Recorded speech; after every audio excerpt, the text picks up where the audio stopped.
I'm just Josie, and I'm here at the famous Broadway Dance Center, and I'm here with one of the fiercest, flyest dancers that teaches here, but she's worked with so many other people. Can I welcome Luam to Just Josie?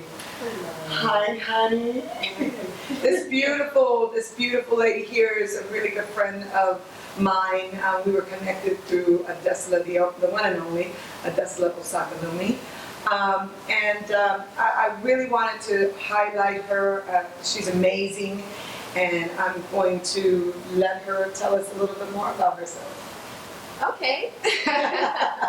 So I am a choreographer and creative director here in New York City, still my home. I have not moved yet, though I do travel a lot for work, and I'm between New York and LA a lot, domestically and obviously whatever job takes me anywhere else. I choreograph and direct for artists, brands, TV commercial, stage, film, whatever. Wherever they need me, I'll be there. And now, those are some of the people you've worked with, though. That's important. You need to know. yes, Don't be shy either. yes. You know, She's got a little bit of a resume.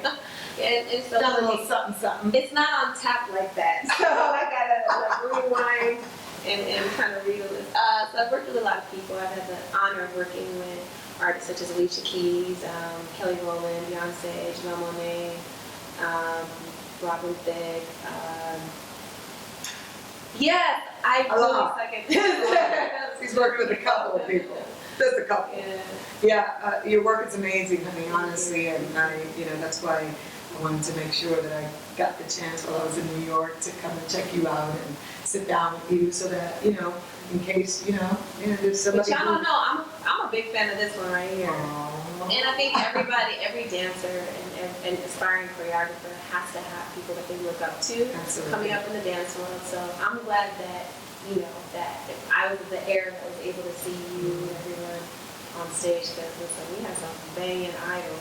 Thank you, sweetheart. Thank you. But I mean, you're doing some amazing things, and I honestly, I was checking you out, and I was like, she's the fan manager, and I gotta get her on the show, and that's what it's all about. I mean, I want to bring more awareness to what we bring to the table as dancers. Is so important, because yeah, we know that dance has grown a lot. I mean, there are hit television shows, based on what we do and who we are. So finally, right, we're at that place where we're finally getting the respect due.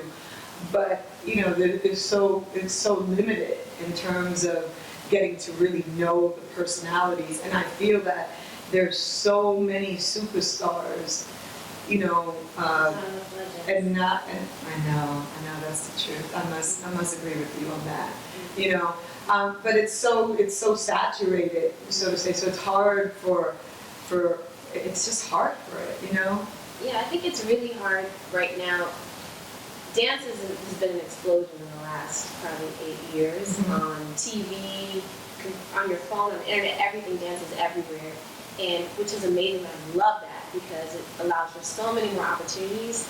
But what happens is it also allows for less of a filter and less, everyone's an expert, everyone's a dancer. Anybody can get up doing something and they're a dancer, without really, kind of really delving into the craft and understanding just how much it takes to earn being a dancer, and how much. And a choreographer. And just. That's another word that's used very loosely. And I get it, but for me, everything is about foundation.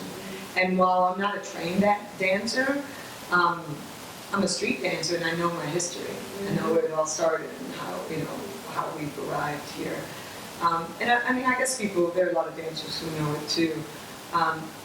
But it's just respect for the craft. I think is something that I find is sort of, we're in a gray area about that.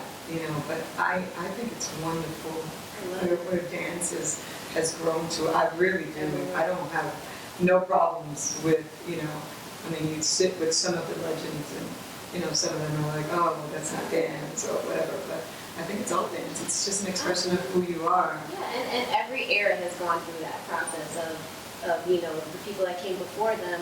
In the evolution process, there are changes that happen, and it's hard to sometimes let go of what you know to be the standard, to allow for that. So I respect that. But also one thing that I think ties in every true dancer at heart is the love and respect for the craft over the recognition of the things. You can't stop dancing and you that's a true artist. That's what I would say. That's a true artist. I'm always going to dance no matter what. I mean, I can't help it. I was designed this way. You know what I mean? And I think that when you're true to it, it's not so much about that. Although, I do have to say that, one of my biggest advice to dancers is that, it is a business. Treat it like a business. So you gotta, be smart, because the career can be, and most of the time is short-lived, if you're even blessed enough to work professionally. Absolutely, and for me, this is the big thing, is coming from a world that had nothing to do with the arts. I was working corporate. I was going to go to grad school, and I said, really, peace out, and I went this direction. Wow. So I was coming from complete, no knowledge of anything, but I just loved dance, and I've always danced. So how old were you? After college. You were? Wow. Yeah, I mean, I always danced with my friends. I did the African dance troupe in college. Anywhere that I could get it, I would steal it. Exactly. You know what I mean? Whatever knowledge. I never had training or anything, and then finally when I moved to New York, I was able to do what I wanted. I had a job, my mom was cool, so she's like, all right, you're working, you're gonna go to grad school, okay, do whatever you want. So I started training and taking classes, and I was like, oh goodness, this is amazing. We get to do this is crazy. I love that story. Yeah, so eventually that became my full time, and so my perspective was a little different. I came from a completely different world. Yeah, so, it sounds like it. Yeah, and I didn't know what you were supposed to do, what you're not supposed to do, what you're supposed to, but all I knew is I just wanted information, and it's so interesting because then YouTube came about. And I was like, what's this? Let me just put some dance videos on here. Nobody knew what it was. Nobody was using it. Really? So you were also one of the first ones who, I was actually the first choreographer that was watching. No way, Luam. Seriously? Yes, I was the first one to have a following, the first one that had that friend. Then my That's they went huge. through, Luam, do you know that? Is that a fact? It's an absolute fact, and it's wow, Mama, that's huge. It's huge, but at the same time, for me, it's not where I look for my return. No, but that's not what I'm speaking of. I'm speaking of that you were so already sort of in that creative mode to, want to take the experience and put it out there. And, I mean, that's really sort of business minded though, even though it doesn't look like it because YouTube is what it is now and it's so saturated. But the fact that you would be thinking you know what I mean? Let me take, are you saying that you were doing it for fun? It was both that and just marketing, however I can. But that's what I'm saying, that was brilliant where your mind was at the time. So I looked up a year later and I had all these views and comments and I'm like, who are these people? Who's watching? And then, my account became huge, it became pretty big, but then they went through rights management and they shut down my account. And by then there were more choreographers and I had to start over. Oh, wow. It wasn't the same, but it was pretty major. But then what I realized was the audience that was receiving me was incredible. There was so much love from all over the world, which was great at the time because there was no Facebook, there was no Twitter, there was none of that. It was just YouTube. So the only place to go was YouTube and share it and all of this. Just look for it. If you found me, if you're looking for me. Yeah, that's awesome. So that was great. But then I realized that I wanted to be visible to the music industry. It's great that Sarah in Minnesota and whoever in Zimbabwe was a fan and could relate to the movement, but I wanted to work. That's right. So I decided to go off of YouTube. And it wasn't even just that. The other reason was, no, that wasn't the reason. That was my reason for focusing less on teaching and more on just being present in the U.S., even if it meant that I wasn't working, just to be here. But the I reason I respect did that though. Good for you. it was hard, you know, because it was like, no, I can't travel here and there, but I had to make that decision because I wanted to move forward in a different direction. It was a sacrifice. And then with YouTube, I just felt like, you know, a couple of times people would come to my class and be like, oh, I saw this class on YouTube. And I'm like, okay, did you ever dance before? You know, which is fine. Yeah. I appreciate that. But then they would be like, so are you taking this now? Are you taking this? Ooh, I you had stopped. that? Then I was like, So it became about that? then I said, I'm not posting anymore for a long time. Because Interesting. for me- I'm not even thinking about the people who want to just be in class because they want to be seen though. yeah, I mean, it's a big phenomenon. And Is that like real though? Is that happening? Do you find? Definitely. And but I'm the thing so is, like out of that. You know what I mean? It's a big thing. I mean, it's everything has its positive and its negative, right? Mm-hmm. The visibility is incredible. The sharing of inspiration is incredible. But with that comes also a need to, you know, class may not be just about class, it may be about opportunities on the camera. And that's what I didn't want my class to turn into. So you know, I came off of YouTube and I just didn't want to be known as just a YouTube choreographer. I wanted to have credibility in the real That's world. right. So that was a decision that I made, you know. And So are you still? Yeah, you still? I don't really post much anymore, but I want to come back to it just because I want people to feel like they have longevity, or just like who have followed me in the past to see where I am now, to see that they can still keep Right. going. And Right. you know, there's a whole new population of people that I've probably never seen my work, and that's fine. But I kind of want to keep my voice out there.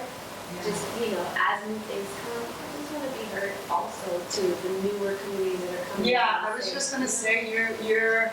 I mean, I hear you and I feel you, but you're so good. I would say you have to come back. You have to come back to YouTube. They need to see you. I mean, you know, you're the truth.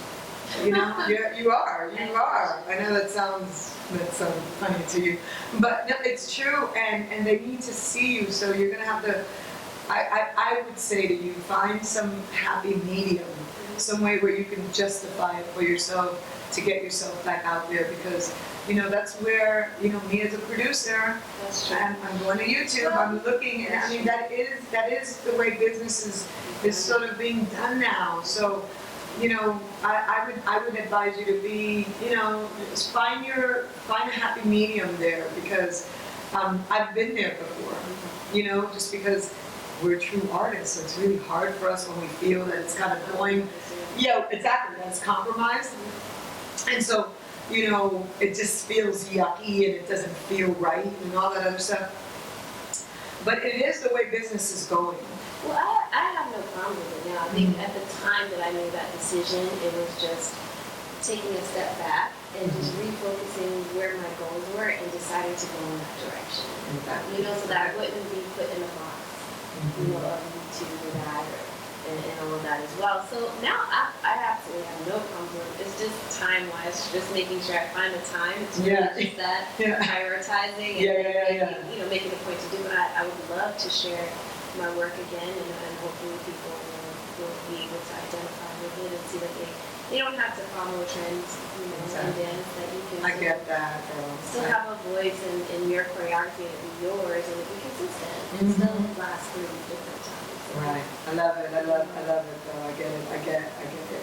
So in terms of what you're into right now, what's your favorite dance? What's your favorite style? What's, you know, what's Inspiring. Yeah, what's inspiring? You know, what's inspiring to you right now? Like, what is your love? You get on the dance floor and you're like, I can't. Like, this is like right now. This is what I'm loving. Oh man, that's so hard because it's like it's honestly, for me, the music is everything. Right. The music drives Oh, everything. absolutely. So what's the music? I don't know.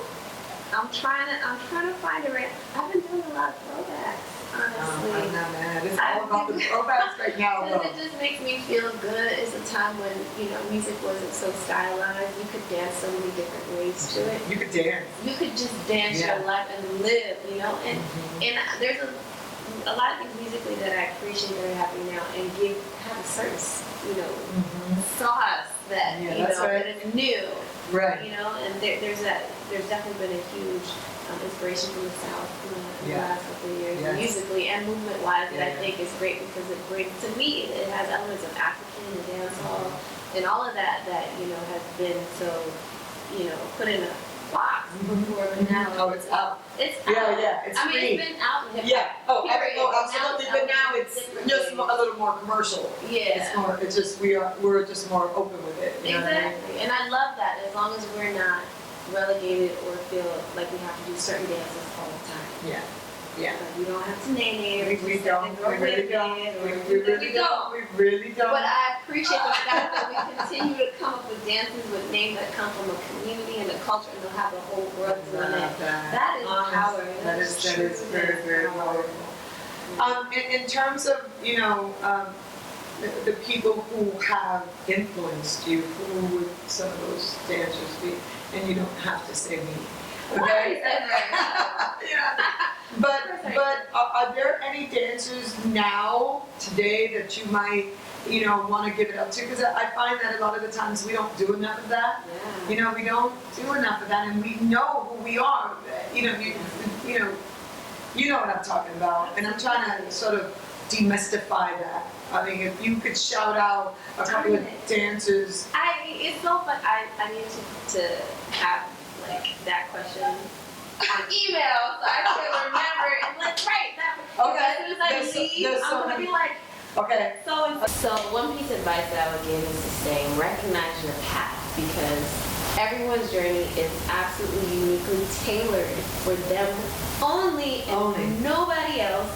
Every day that you live on this earth, with every experience you have experienced is made so that you can have your journey, your path. Looking at different people's path is only going to confuse what your next step is. Love it. Yeah, so just whatever yours is, don't ever feel discouraged whatever's happening around you because you'll miss the cues the next step moments for you, the highs, the next opportunity, that next jump is in front of you, not on the sidelines. So stay focused and recognize your path. I love it, and we can really end there because basically I'm just Josie and I can only do just Josie.